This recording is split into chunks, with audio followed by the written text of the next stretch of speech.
Il y a un élément important, bien sûr, dont il faut qu'on vous parle aujourd'hui, pour vous donner une idée de ce qui est en train de se jouer sur le terrain.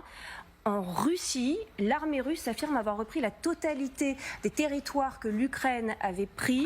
Vous vous souvenez bien sûr de cette invasion surprise au mois d'août dernier. Ils ont donc tenu des mois, les Ukrainiens, et ils auraient été totalement repoussés vers leurs frontières avec l'aide de l'armée nord-coréenne, dont l'action décisive et héroïque, ce sont les mots de l'armée russe et salués d'ailleurs aujourd'hui par Moscou.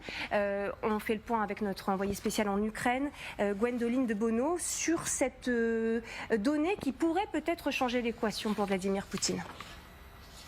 Les troupes ukrainiennes s'étaient déjà en partie retirées de ce territoire situé en Russie, attaqué par surprise en août dernier.